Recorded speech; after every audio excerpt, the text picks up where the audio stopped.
And now, it's time for a Star Trek story.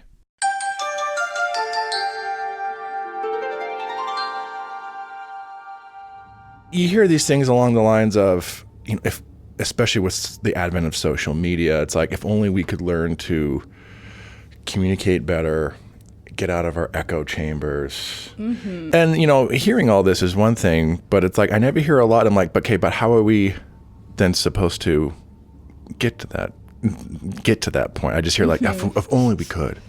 So my question today, Ellen, is how do we cure societal miscommunication? Obviously, this is a very nuanced question, but I think if I had to distill it into its simplest form, I think just being able to engage with people in good faith is something that we've been missing. I feel like, especially in social media where there isn't really any indicator of tone and, the person you're talking to is like a faceless, nameless, right. Person, just like a sea of comments. Right. I feel like a lot of people aren't able to, if they disagree with someone, they automatically assume the worst of you and come out guns a-blazing, even over just very minuscule things. There isn't that level of good faith. Any conversation is like a fight. It's not even a debate, because I feel like the way that people understand debates in a post-Turning Point USA world is just to rage bait each other and argue with each other. Right, just to prove your point. Yes. We should ask our other co-host who is here with us today, Marc. Howdy. What do you think?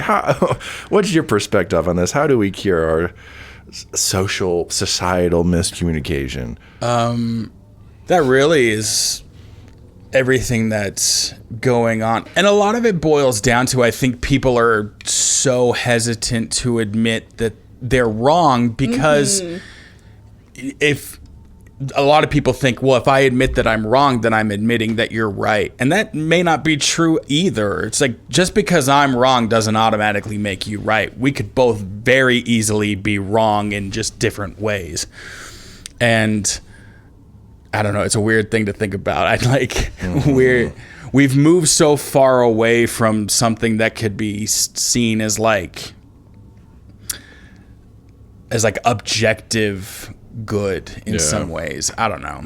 It's so weird. Yeah, on that, I'm reading Lord of the Rings, and so and one of the things, and we were talking about it just today, is there'll be these scenes of the ring wraiths are after him, or it gets so scary and dangerous so quick in those books. But then there's often these little timeouts they have where it's like Tom Bombadil puts them up and it gets really cozy. Mm-hmm. Elrond puts them up and it gets really cozy. Farmer Maggot puts them up and it's really cozy. And we just read the chapter where they're in Lothlorien with Galadriel. Yeah, I was just thinking Galadriel puts them up. And it's really cozy. And we were talking about how Tolkien is exploring this tension between there's this ring of power, this ultimate power that's ultimately corrupting. But the antidote to this is embracing this sense of community. I mean, we talked about it a little bit this last night at Adriana's party of just the boys' house, and a couple different iterations, but especially the Salt Lake version where, the drama happened all the time. Not all the time, but drama happened at the house, and we would, rub against each other, but we always came back because it was about embracing that community we had. And now to the point where it's we're all solid. Yeah. And thinking back so fondly on you think 9 people in, for 9 people it was a decent amount of space that we did have. But you think that friction would happen very easily, and while friction did happen, it wasn't the norm. Yeah, it was always the outlier. Most of that time, everything ran so smooth, and it was you got to come home from a hard day at work and just be with your best friends, and enjoy life, and embrace each other, and help heal from the outside world. It was such a healing space to come to, because you could leave everything at the door. Well, who definitely has thoughts and perspective on these kind of social issues is in fact Star Trek, and we are watching Star Trek today on today's episode of Star Trek Stories. Oh my God. Can you believe that? I don't. Wow. I still don't believe it. Unbelievable. Yes, welcome to Star Trek Stories, everyone. This is episode 108, Babel. I am your rectifying host, Jaron Hatch, and I'm joined here by my fellow co-host, the vocal Ellen Marie Lewis, and the disseminating Marc Nielson. Hi, guys. Hi. Oh. I'm going to decimate things. Disseminate. Oh, I'm going to decimate them. Speaking of miscommunication. No regret. I mean, no respect. He doesn't know big words. That's crazy. Marc, welcome back to the podcast. Oh my God, it's so good to be back. Season 2, baby. Phase 2, we are here. Yeah, you were here for a few things during phase 1 of the podcast. What you came on and co-hosted was The Waning Enterprise. Yes. This is when we were kind of looking at like the end of Star Trek's golden age and their attempts to kind of zhuzh it up. Ultimately didn't work, but we looked at their efforts both on the small screen and on the big screen. We watched the first 5 episodes of Star Trek Enterprise. Fantastic. And then we watched their effort on the big screen, Star Trek Nemesis, which you were both here for. Yeah. We were all troopers. You were here for a few other things as well. You were here for your first episode was a private little war. It was, during yes. Classic Trek, the Mugatu. You were also on for the TNG lore episodes, Data's evil twin brother. The journey of Data and lore. Data lore, Brothers, and Descent. You were here for all that.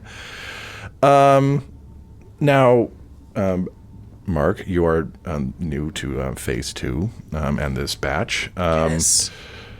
We are near the end of our look at the other Star Trek shows, where we are introducing Ellen to all of the non-TNG Star Trek shows. Yay. Last time we watched Envoys, our episode of Lower Decks, where our friends on the USS Cerritos were all super supportive of each other. Aw. Sweet. Today we are jumping back to Golden Age Trek with the last show of this era that we haven't checked out yet, Star Trek Deep Space Nine, our moody space station show. Marc, you were on for Enterprise. I know you're a big Enterprise fan. It's one of your favorites, and we've talked about on the show how Enterprise is a particular bonding point for you and me. Yeah. I know your personal favorite that you've told me is Lower Decks. Yeah. You haven't been here for any DS9 yet. So I'd like to get your thoughts before we continue, your feelings on Deep Space Nine. Well, you know, it's interesting because I remember when DS9, when I was younger and DS9 was out, and I watched Voyager a little bit, but not all of it. And I knew some people who did watch Star Trek and watch Next Generation who talked about DS9. They were like, they're not even on a spaceship. Yeah. It's just a space station. That's not Star Trek. And so that was my opinion of DS9 was like this bullshit opinion I heard from somebody I thought I respected at one point. Until after Enterprise, it was the next show that I watched. I was like, all right, I'm going to give DS9 a try. Yeah, I think you came to me and it's like, okay, I finished Enterprise. What should I watch next? And I think it was, there's Deep Space Nine if you liked Enterprise. And I think maybe we even had a conversation where I was like, isn't that the one where they're on a space station? And you were like, yeah, but it's really good. And I was like, how could it possibly be good? And then you watch the first episode and you're like, okay. That's how. It's good by being good. Yeah, exactly. Exactly. Oh, it's good because it's good. Well, and also a real big formula change from Next Generation as far as trying to do more connected from not just from episode to episode, but season to season storylines. Yeah. Which I love that type of storytelling. It's like I want there to be some kind of through line. So yes, it is wonderful. I know. I always say there's it's secretly the best one. Yeah, DS9, everyone. Well, I guess we can see if DS9 can cure our societal miscommunication. If anything can, it's DS9. Yes, we are watching Babel today. This premiered January 24th, 1993. This is the 4th episode produced for the first season, so we're still pretty early on. Ellen, we're going to give you a little DS9 primer, and bear with me. This is still probably the most complex of all the shows, I would say. So bear with us for a second. This show came out during the later seasons of The Next Generation. The show was a rating smash. It was a cultural phenomenon, and the studio wanted to capitalize on that by making a spin-off of Next Generation. So this show was like a direct spin-off of Next Generation. It's set in that same world of Next Generation.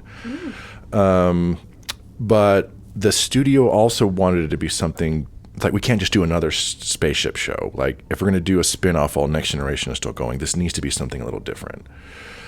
Yeah, so Deep Space Nine is essentially an inversion of the classic Trek premise. DS9 is set on a space station instead of a ship, and it focuses on staying with one kind of location, an alien planet, rather than kind of each week visiting a new one. It's also, instead of like the best of the best serving on like the flagship, the Enterprise, it's kind of more like this ragtag crew kind of just out there at this distant frontier outpost, like trying to make it work. And yeah, like I said, the premise is a little complex. So the whole kind of backdrop of the show is you have the planet Bajor, home to the Bajorans, and they're this ancient, like, spiritual race. But for the last 50 years, their planet has been under a brutal military occupation by their alien neighbors, who you've seen before, the Cardassians. We're keeping up with the Cardassians. We're keeping up with the Cardassians. We're getting crushed under the boot heel of the Cardassians. It's like in real life. Prophetic, the show. Yes. And yeah, we've seen them before. Like, they were the guys we saw in that 2-part episode where Picard gets tortured. Yeah. So the last 50 years, and like these are kind of like neighboring star systems, and the Cardassians for the last 50 years have been occupying, like brutally occupying the Bajor, and basically have been kind of like raping the planet of all its like natural resources. Essentially, and, like an apartheid state. When the show starts, the Bajorans have finally ousted the Cardassians after 50 years of this. But now their planet is in shambles. So they asked the Federation for like aid and assistance, and they asked for Starfleet to come help run the abandoned space station the Cardassians used to run the occupation for. Like, it's still there. The Cardassians abandoned it. So the Bajorans asked the Starfleet to come in to like run the station as a place to kind of also help.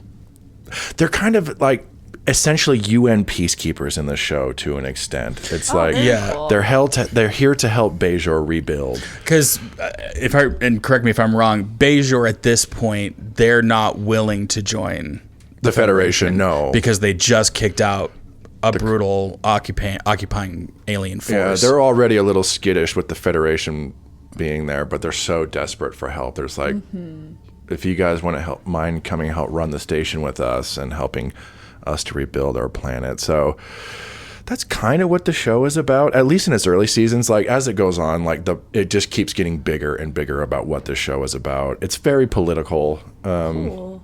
All right, everyone at home who's going to watch along with us, Star Trek Deep Space Nine is streaming on Paramount Plus. You can find it by bringing up Season 1, Episode 4, and we will be back after we watch Babel.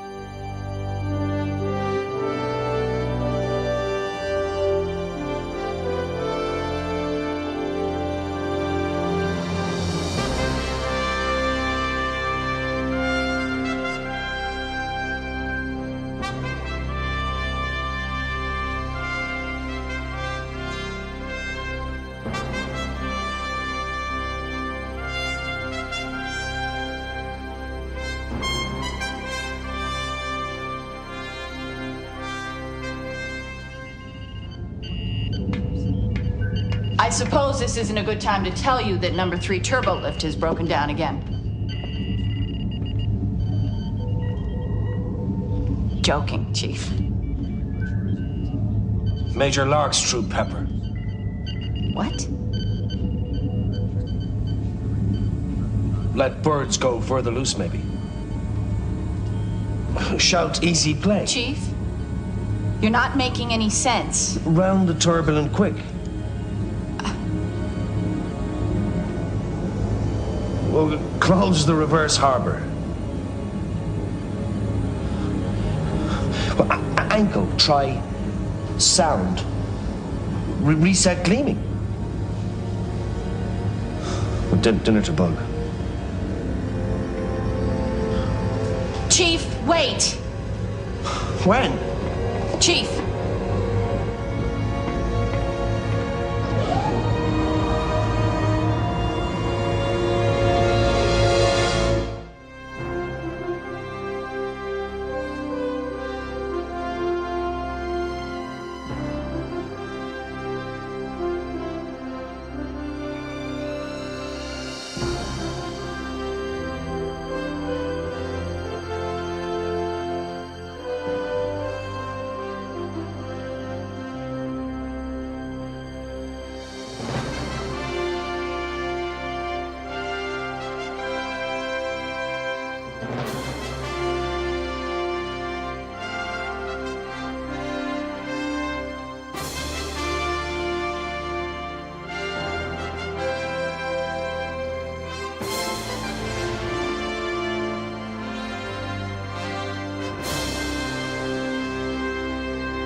We just got done watching Babel. In case you've never seen this before, didn't watch it along with us, our intrepid co-host Marc is going to recap it for us. Door paste, toothbrush, table head. That's the episode. Doctor. That's the episode. That's That's the whole episode. That's like half the episode. Yeah.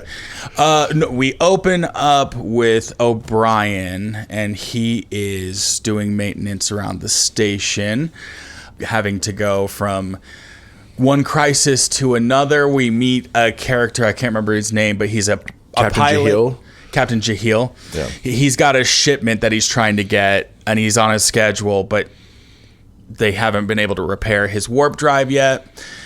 He is in ops, and Cisco grabs himself a cup of coffee. There's something wrong with it. It doesn't taste good, or it's... The replicators are malfunctioning Yeah. on the command level, yeah. As he's working on a replicator, you see inside the replicator. Inside the machine machinery. itself, there's a device that's attached to it. We see O'Brien. We have like a scene with Quark and Odo. Yeah. Replicators aren't working, and Quark gets this idea of trying to track down any working replicators on the station. Yeah, his business is suffering because he suffering. can't produce any food or drink for his customers. Yeah.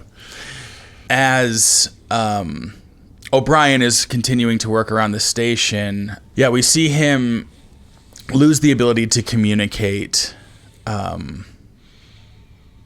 Like he suffers aphasia, and so he's saying nonsense words, and nobody can understand him. Simple hesitation.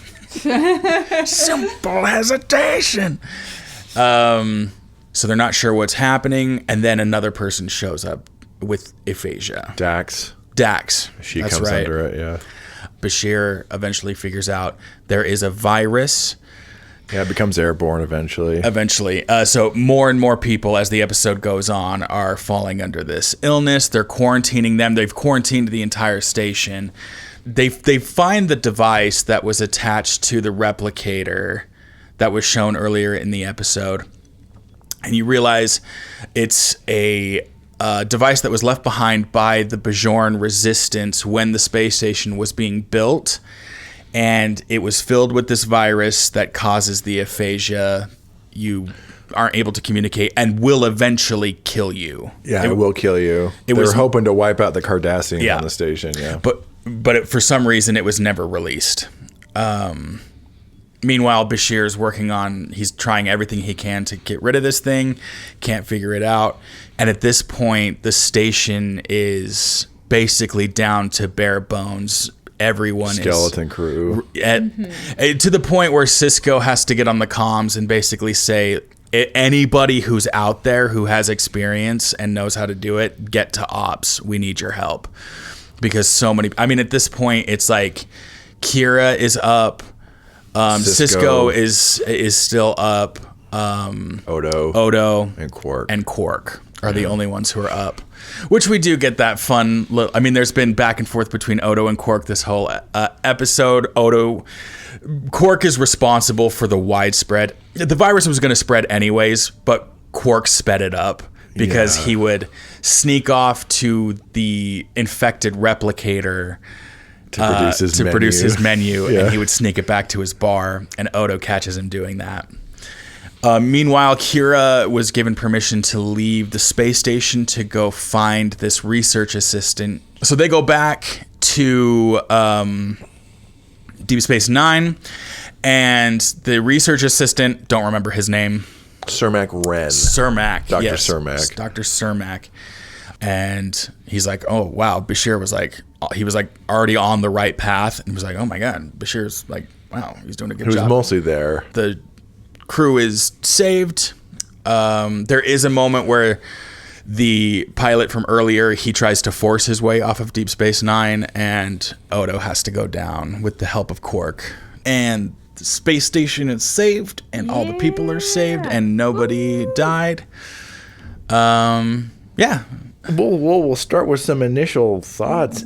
Ellen, initial thoughts on Deep Space Nine and Babel. Man, I was really impressed with this episode. I feel like, in this very little time I got to spend with these characters, I got a really good idea of the people on the crew for the space station. I just feel like with this being a more self-contained episode, like this is a story I haven't seen Trek touch on before, and I really like the way it was handled. And the space disease episode. Yeah, space disease, space COVID. Yeah, space COVID. They do this. I feel like every show gets one like space infection episode. Right. So, which you have so it is a tradition in Star Trek, which you have, but you have not got to do it yet. No, I haven't. Yeah. So maybe this is one of many similar little I don't know about many, but there's a few. Like I said, everyone gets one. Everyone gets one. I mean, just like with the way that the cast handled like these very ridiculous lines that they were able to like sell them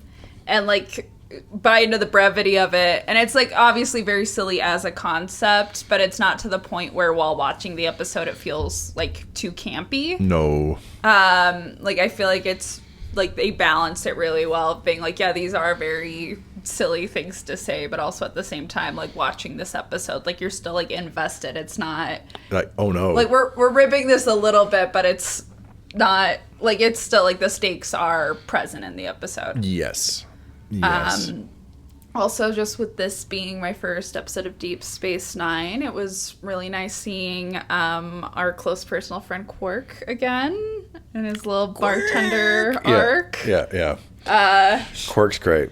I think this is such a good use of this character. Like, I know that this is one that when they tried bringing them onto TNG as like main the big bad, the big bad, like it didn't fully work because the characters are so silly. Because we watched. You came on from Menage a Troy, and that was your first exposure to the Ferengi, and you're like, these guys are ridiculous. They're so fucking silly. Yeah. This is such like a good use of the Ferengi, having him be kind of like a slimy bartender and someone who's like a little like petty and dishonest in like day-to-day life, but isn't like the antagonist. Like, no. Yeah, like he contributes to the problem, but he also helps. He does. Exactly. He shows up. Solve the problem. He shows up like when asked. Right. Like, yeah, like, and he didn't have to do that. No. Exactly. He's like a lot more like morally gray than like the big bad. And I think that is a really good use of this character. Quark's great. I think all the characters on the show are great, but I think Quark is probably the earliest standout out of everyone. Like, I think Quark is there from episode 1. But I like the direction and usage they've taken with this character. Yeah, I would agree. Armin is so good. Yes. Like, This is a Shakespearean actor playing this part, and he really invests in this part. yeah. Range. Yeah. Yeah. My initial thoughts. I think this is maybe the first time I've watched this post-COVID. Oh. It's interesting watching this. And we talked a little bit about COVID came up a little bit as we watched this. I was wondering once they knew it was airborne why they weren't wearing Masks. masks. That was Yeah. something even in the 1990s. I feel like a lot of people knew about airborne illnesses. I think don't breathe on Bashir's each other. I think Bashir's trying to establish actually at this point everyone is infected. It's just when the symptoms are going to manifest. Okay, good point. So at this point we're done. But it is interesting in a post growing up in the 90s watching this, it felt more like a sci-fi novelty because we in the United States had not had to deal with either an epidemic or a pandemic. Mm-hmm. And then suddenly, years later, 2020 comes along, one of the biggest pandemics we've ever had. I'm like, so it goes a little bit from sci-fi novelty when I grew up with this to a little bit more of okay, now this does have a little more weight than it did before, because now there's a direct comparison now. Especially seeing the ship captain who's just trying to leave containment, who's almost definitely been infected. I feel like that was one of the things that kind of rang the most true is kind of this level of individualism certain people have during something like this, where it's all right, I'm infected, but I'm different. So right. And there's some little things of Odo coming down, the shapeshifter station security guy coming down to Quark. It's to Quark's, and which is bustling. It's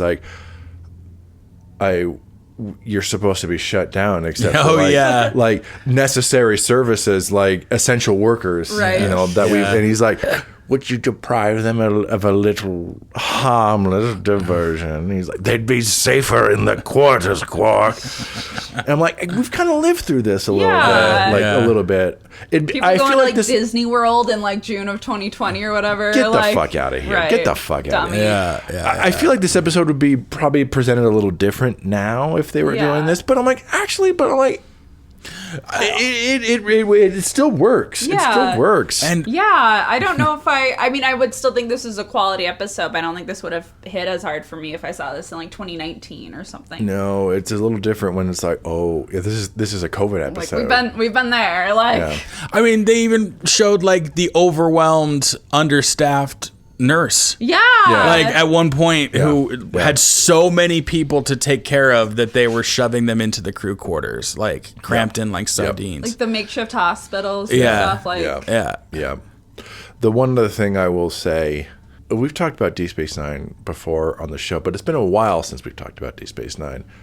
I really like the design of Deep Space Nine. I love the sets, the big promenade set. We got a cool panning shot of just seeing the empty promenade. I'm like, that's a really cool set. This is a huge Odo in the docking bay with the these aren't the little just sliding doors in the Enterprise. It's the big rolling docking doors. Yeah. The operations set, them crawling in the set design in this show and the cinematography, some of the shots in Quarks and everything. You see Odo and Quark sitting at the bar, but they're doing it from an upper level, looking through these kind of beams or whatever. I'm like, there's a lot of cool cinematography angles and shots in this show, and I think it's really I love the design of this show. For 1993, I think this is incredibly impressive. Well, and what I think even now. Even now, Yeah. it's really impressive. what a fun thing for the designers to do, because it's like, okay, we're building a Star Trek set, but so it has to feel like previous Star Trek But sets. it's not the Enterprise. No, and it's not even humans who made the technology. No. Like, humans didn't build it. This is like, so you get to design an alien species space station that becomes your main set, and they just fucking nail They it. nail it. Yeah, Mark, your initial thoughts on Babel? It was so nice to jump back into early Deep Space Nine. I haven't seen that episode in a very, very long time. Starting with O'Brien, too. Lovely. O'Brien's like one of my favorite characters. Oh, he's so good. Like, Yeah. and you know, for me, and this is me being like super nitpicky, the aphasia, the aphasia doesn't have structure No. to it. No. And I wonder if they had taken the time to build like sentence structure into the aphasia, because what it feels like when they're doing it is that it's just the writer choosing random words, which is what aphasia is, but Like the sentence structure doesn't exist. It's not even like similar parts of speech or. yeah, like I don't know, like I almost wish there was like this weird like inner language of it so that the aphasia flowed a little bit. It feels so choppy and abrupt, and I again super nitpicky. It's so dumb, but like I think it's a fair criticism, but my counter would be, I don't think I've seen another episode of television where the writers have been asked to do something No. like this. Yeah. Like, No. it's pretty novel Yeah. for a television episode. For like a one episode only made up language. right. sure, yeah. I will. I mean- They've done made up languages before on Star Trek, but they're Yeah. This is a little different, though. Prominent, yeah. This is a little different, though. My also, it's not really a pushback, but I'm like, I think a lot of the heavy lifting is the actors in this episode. Yeah. they sell you on it. They sell you on it. Yeah, for sure. And it definitely doesn't take you out of the story or the episode. And I guess probably the origin of that like criticism comes from the fact that there are alien languages on the show that sound great. It's Yeah. like holding it to kind of like a higher standard than you would if another show did something like Yes. this. Yes. Because we've watched them do something similar-ish. Like their universal translator like can instantly pick up on alien languages they've never heard, because they talk about how the universal translator that everyone has picks up on brainwaves and similar patterns in speech and then instantly translates them.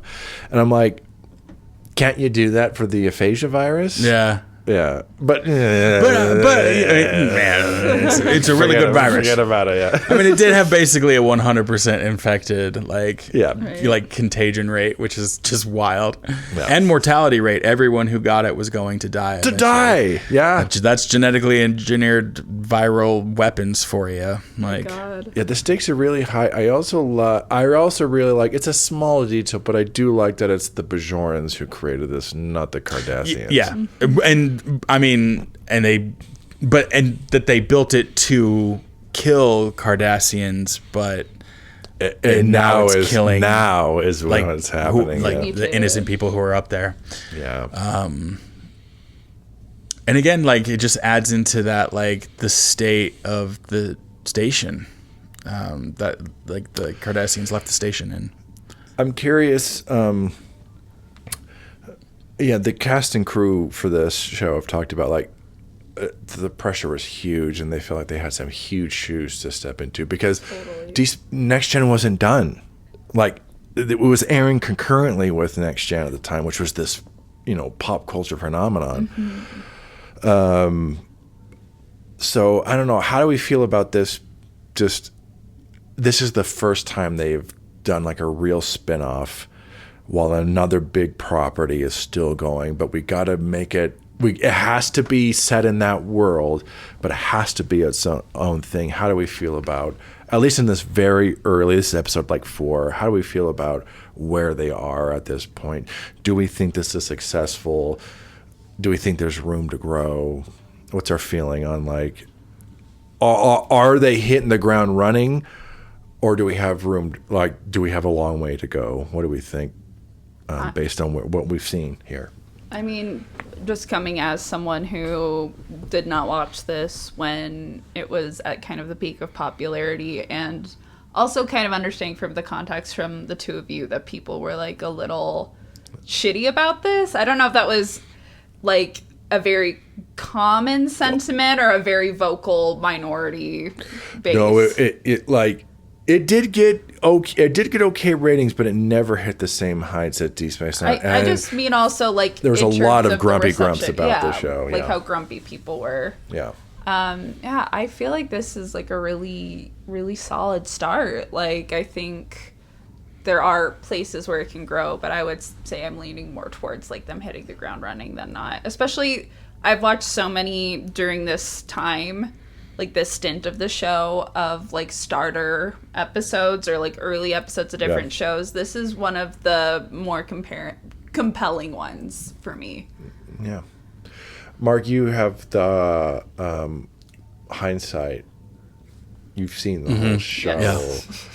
And most people will say like if there is like the weakest season, it's the first season. Yeah. And this is really early first season. And so, and you know where the show goes. Yeah. Like some of the best, not just stuff Star Trek produced, I would say some of the best stuff TV has produced. Oh yeah. Like it gets crazy by the end.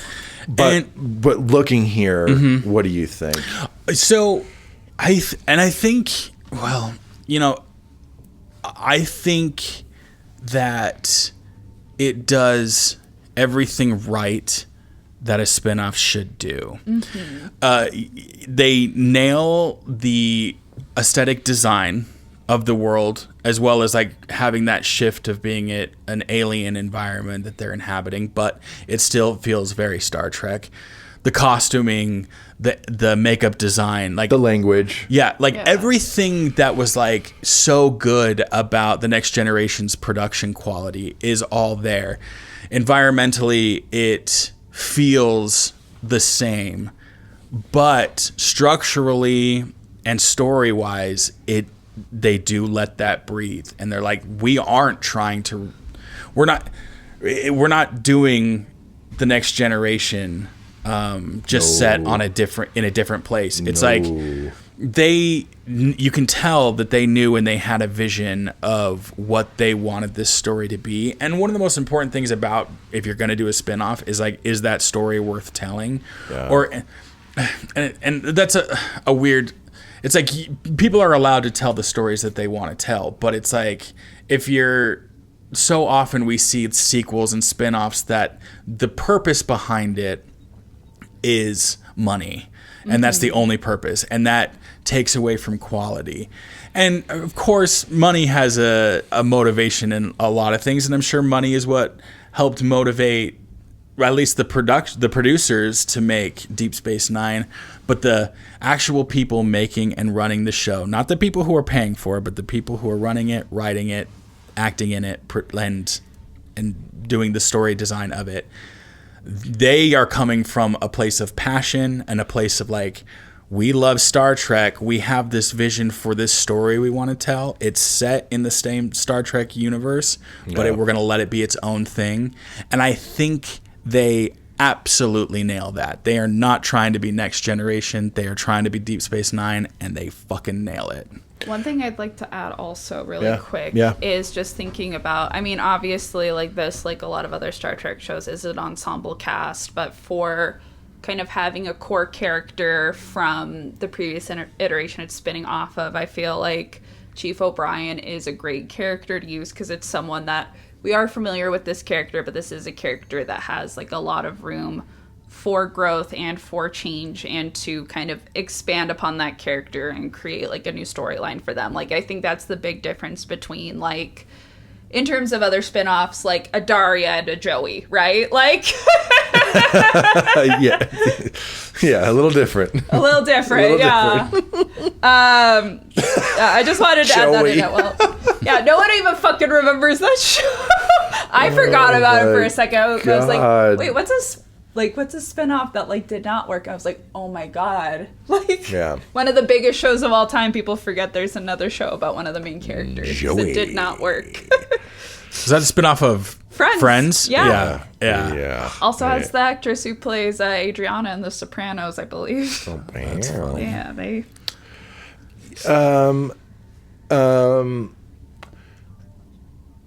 This is going to be one of the this will be one of the only times on the podcast I will give kudos to the studio, because the studio is often Get in the way. the creatives are working against the studio. Yeah. But knowing the production and when we talked about it in the beginning, like Brandon Tartikoff is like, we want to do another one, but it would have been really easy to try to ape the success of Next Generation. He's like, we're not doing Wagon Train. We're going to do The Rifleman.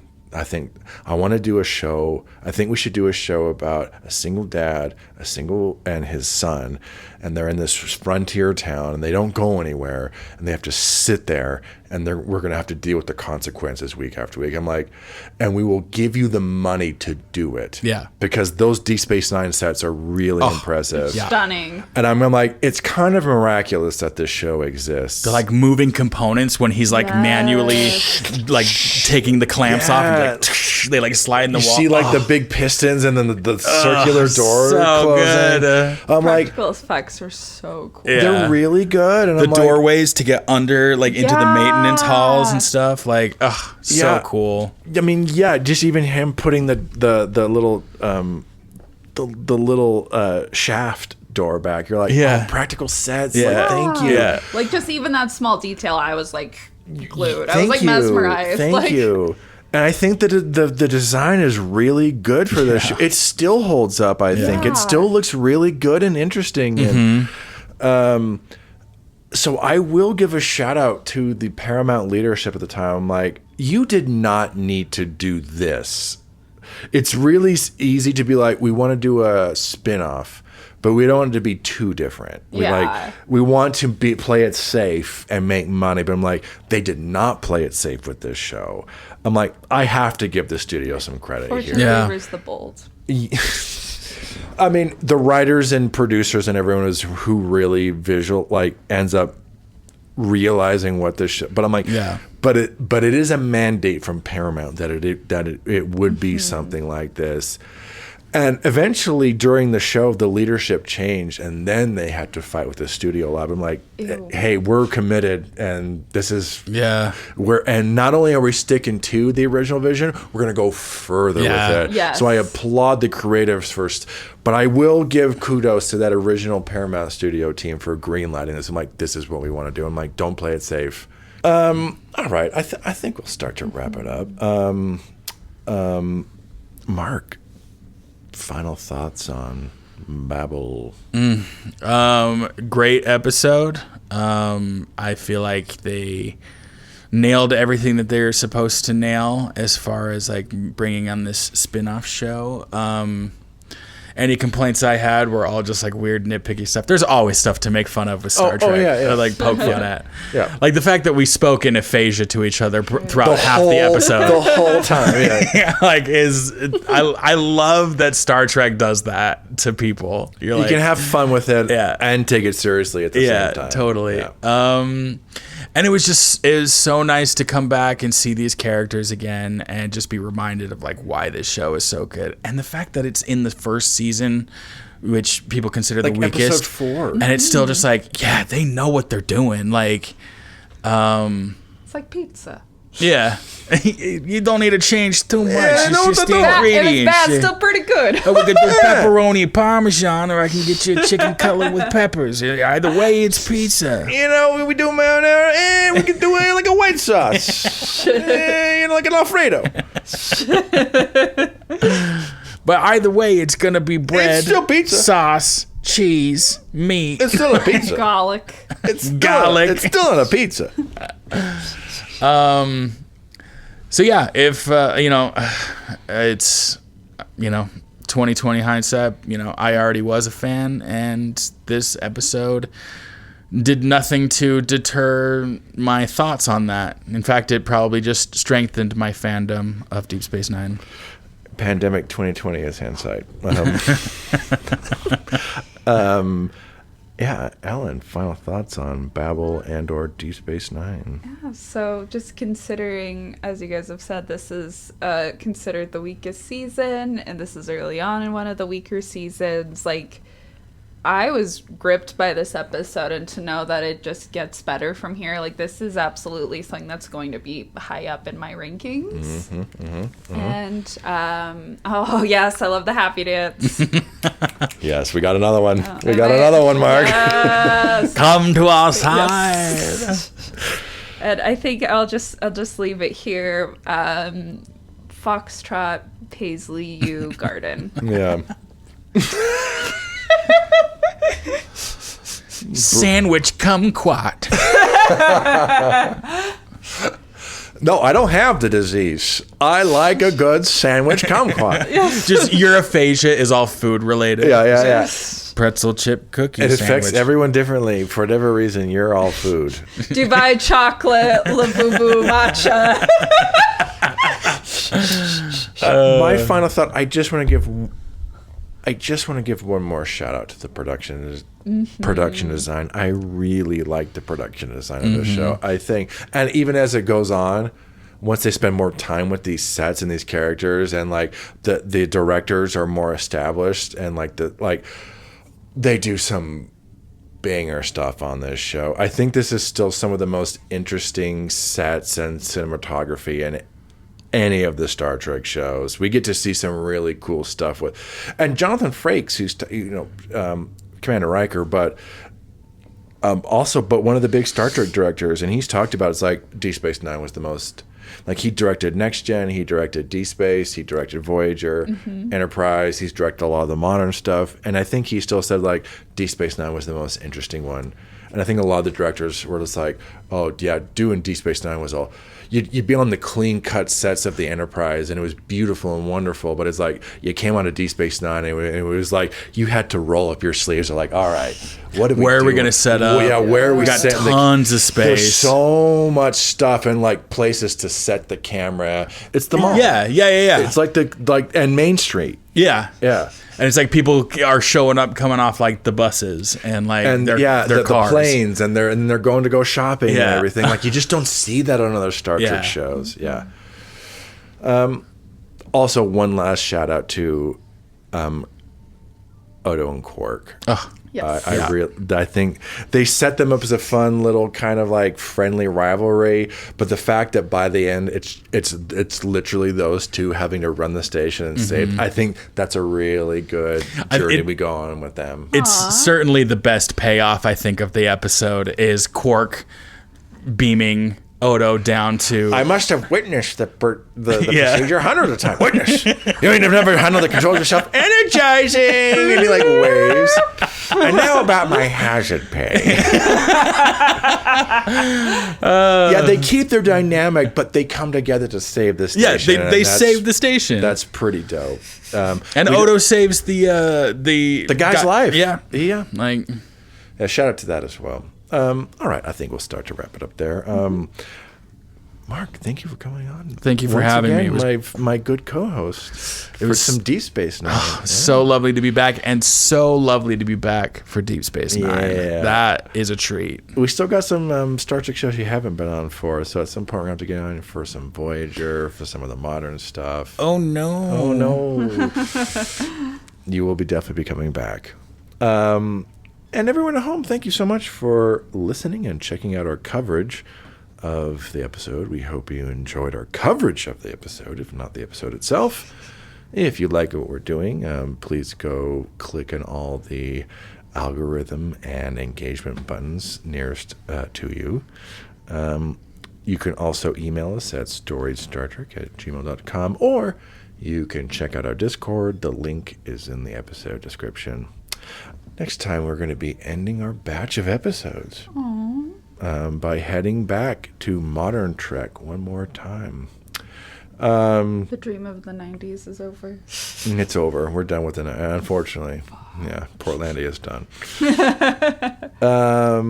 So, yeah, we've talked about how DS9 was made to be this like alternative Star Trek, and it would go on to become one of, if not the most critically well-regarded of them all.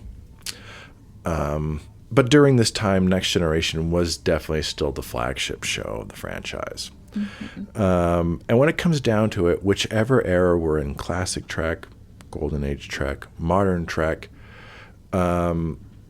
whichever series is the Enterprise show is essentially the flagship show of that era. Pun intended. Pun intended, yeah.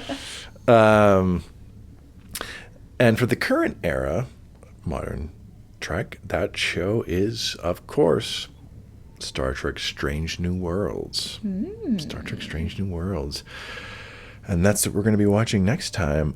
In particular, we're going to be watching Children of the Comet as our final episode. I think this is going to be a fun way to close out our batch of episodes. So while this is one of the newest shows, it's also a kind of 2020s like remix or redux of the 1960s show is kind of what this show is. Interesting. Which definitely gives it a unique flavor. I'm hoping that we see some nice retro costumes. Oh, they're wearing the multicolored uniforms and everything hell on this yeah. show, but with like a 2020s lens on it. It's interesting. We will be having a returning guest on with us. Our good friend Jake Barnes will be coming back for our final episode of this chunk. Jake is a longtime guest and is a big fan of Strange New World, so he is excited to come on to do this one. Fantastic. All right, everyone. I think we'll wrap it up there. Mark, as always, thank you. Thank you. Ellen, as always, thank you. Thank you. And everyone at home, we will see you next time. Hopefully not switch to orchid closet door poster. Lampshade buttercream. No, lampshade buttercream. Lava, Hopefully none of that is happening to you. All right, everyone. We'll catch you next time. Bye-bye. Kumquat.